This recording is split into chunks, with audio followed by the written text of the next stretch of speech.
वैशाख स्नान की कहानी। एक राजा था। वह रोजाना गंगा स्नान करने जाता था। उसका कोई भी पुत्र नहीं था। वह राजा बहुत दुखी रहता था। उसने वैशाख महीना स्नान, ध्यान, व्रत, उपवास, दान, धर्म तथा दया में व्यतीत किया। वह रोजाना गंगा मैया से कहता कि हे गंगा मैया, मुझे एक बेटा दे दो। इसी आशा से उसने वैशाख स्नान किया था।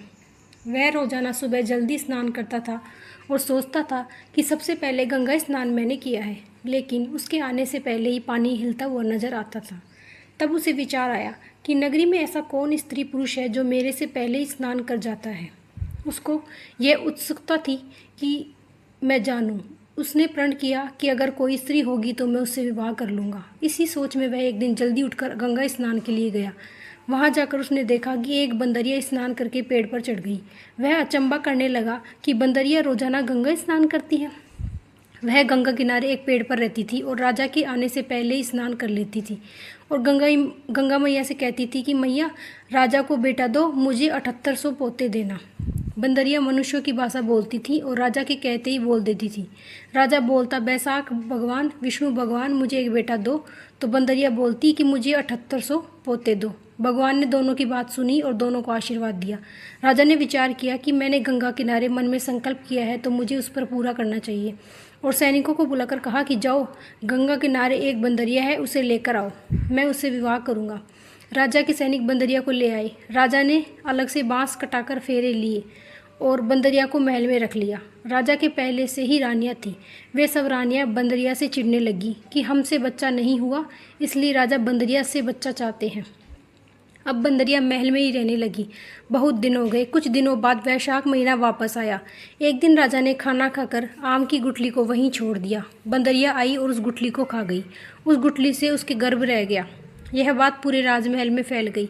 जब बंदरिया को 7वां महीना लगा तो वह राजा से बोली कि मुझे बच्चा होगा तब मैं कैसे आवाज़ दूंगी, और मेरी आवाज़ से कोई आएगा भी नहीं। राजा ने उसकी बात सुनकर कहा कि तुम सही बोल रही हो। यह बात सोचकर राजा ने उसके महल में घंटी लगवा दी और बंदरिया से कहा, जब भी तुम्हें तकलीफ हो तब यह घंटी बजा देना, और उसकी डोरी बांधकर बंदरिया के हाथ में पकड़ा दी। थोड़े दिनों बाद रानियां बंदरिया के महल में उससे मिलने गई तो घंटे को देखकर उससे सारी बात पूछी। तो बंदरिया ने बताया कि राजा ने लगवाई है।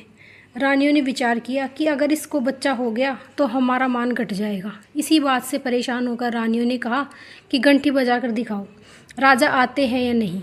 बंदरिया ने रानियों के कहने से घंटी बजा दी। घंटी सुनकर राजा आए तो सभी रानियां हंसने लगी और सबने राजा का मजाक बनाया और कहा कि राजा जी, जानवर की प्रवृत्ति होती है उछल कूद करने की, इसी उछल कूद में घंटी बजा देगी तो आप बार बार राज्यसभा छोड़ कर आएंगे। राजा ने भी रानियों की बात का समर्थन किया कि सही कह रही है। उधर रानियों ने विचार किया कि जब इसको बच्चा होगा तो नदी में फेंकवा देंगे और राजा से कह देंगे कि पत्थर हुआ है। रानियों ने यह बात दासियों को समझा दी। अब बंदरिया के बच्चा होने का समय आया। बंदरिया को पीड़ा होने लगी। तब उसने घंटी बजाई। घंटी की आवाज़ सुनकर राजा नहीं आए।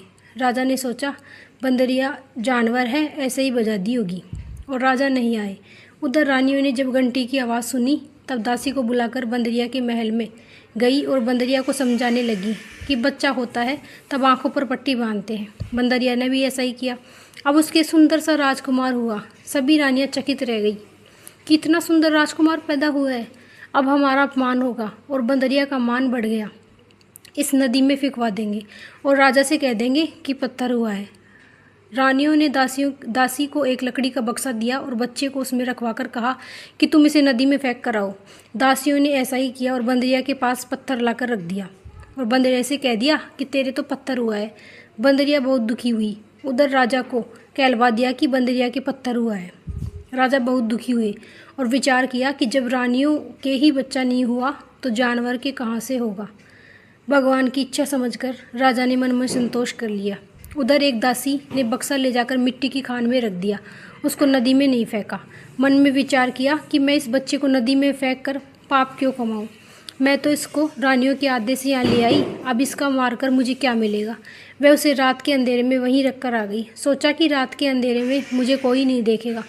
सुबह जब सूरज की किरणें निकलती हैं तो कुमार गड़े बनाने के लिए मिट्टी लेने गया। वहाँ बक्से में से बालक की रोने की आवाज़ आई तो खोल कर देखा तो इतना सुंदर राजकुमार था।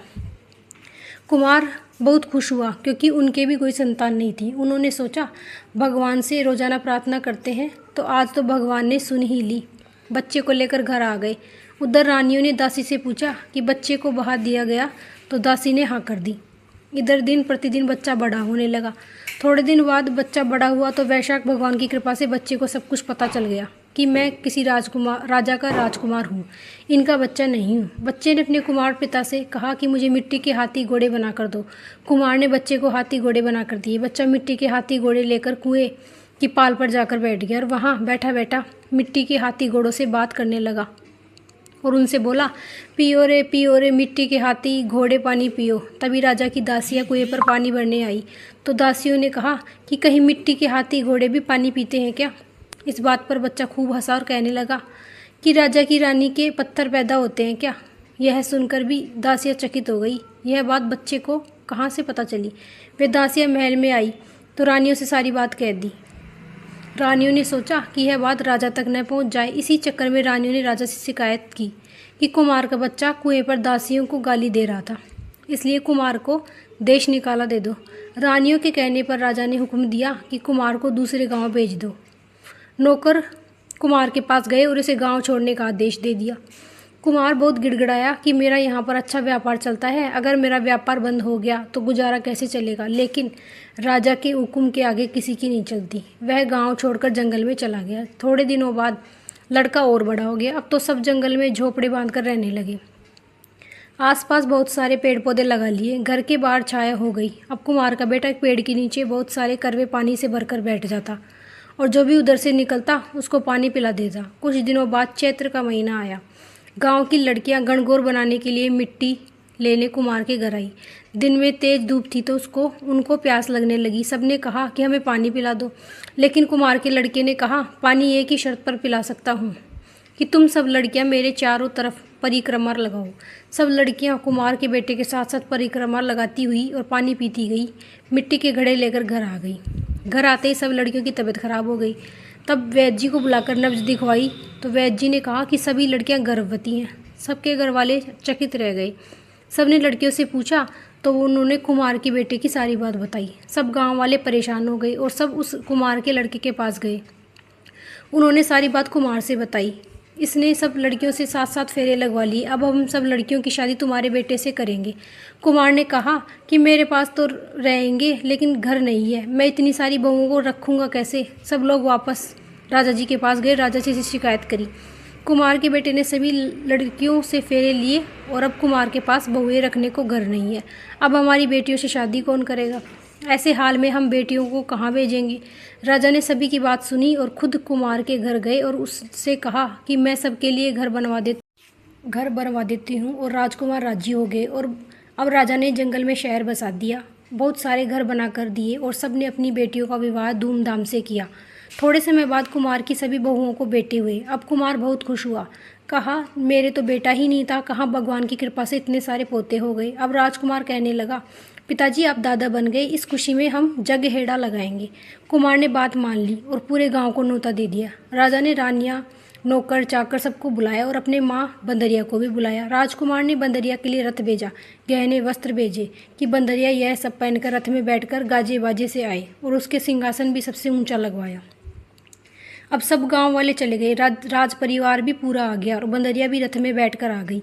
अब बंदरिया को सबसे ऊंचे आसन पर बैठाया। यह देखकर सभी रानियां क्रोधित हो गई कि हमारी इज्जत कम कैसे करी, हमको नीचा आसन दिया है। सबने राजा से कहा कि आपने कुमार की सहायता करी और इसने आपका सिंहासन नीचे लगवाया है, जबकि बंदरिया का आसन ऊंचा लगवाया है। राजा जी बोले, थोड़ी देर रुको, फिर बात करते हैं, सबको भोजन कर लेने दो। इधर राजकुमार ने सभी पत्नियों से कहा कि यह बंदरिया मेरी माँ है और मैं इसका बेटा हूँ और तुम सब इसकी बहुएं हो, इसलिए सभी पत्नियाँ बच्चों को माँ की गोद में देती जाओ और पाँव छूती जाओ। सभी बहुएं बंदरिया को बच्चे गोद में देती गई और पाँव छूती गई। यह सारा दृश्य सभी गाँव वाले देखते रहे। राजा जी व उनका सारा परिवार भी देखते रहे। यह सब देखकर राजा जी को अचंभा हुआ और उसने राजकुमार को बुलाकर पूछा कि यह क्या कर रहे हो और यह क्या हो रहा है। राजकुमार ने सभी रानियों से दासियों को बुलाकर कहा कि यह मेरी माँ है और आप मेरे पिता हैं और यह सब आपके पोते हैं। राजा ने पूछा कि यह कैसे हो सकता है। तब राजकुमार ने दासी का हाथ पकड़कर कहा कि सच बताओ। तब दासी ने डर के मारे सारी बात बताई कि बंदरिया की बेटा हुआ था और मुझे रानियों ने कहा कि इसको नदी में फेंकाओ, लेकिन मैंने इस कार्य को पाप समझकर इसे कुम्हार की खान में छोड़ दिया। यह वही राजकुमार है महाराज जो बंदरिया से हुआ था, और आपको झूठ कहा था कि बंदरिया के पत्थर हुआ। राजा जी बहुत खुश हुए और वे सभी बहुओं और पोतों को महल में ले गए तथा उन रानियों और दासियों को देश से निकाला दे दिया। राजा जी ने बंदरिया से कहा कि मैंने तो वैशाख महीने में भगवान से एक बेटा मांगा था और भगवान ने इतने सारे पोते दे दिए। यह सुनकर बंदरिया बोली कि महाराज, आप जब सुबह स्नान करने आते थे तब कहते थे कि मुझे एक बेटा देना, और मैं कहती थी कि भगवान राजा को एक बेटा देना और मुझे 7800 पोते देना। मैं नहीं जानती थी कि मैं क्या बोल रही हूँ। मेरे तो जानवर प्रवृत्ति थी, लेकिन वैशाख भगवान ने मेरी अनजाने में कही हुई बात भी सच कर दी। राजा जी अपने बेटे बहुओं पोतों से बहुत खुश हुए। हे वैशाख भगवान, राजा जी की इच्छा पूरी करी वैसे ही सबकी करना। कहते हुए, सुनते हुए, हुकारा भरते हुए अपने सारे परिवार की मनोकामना पूरी करना।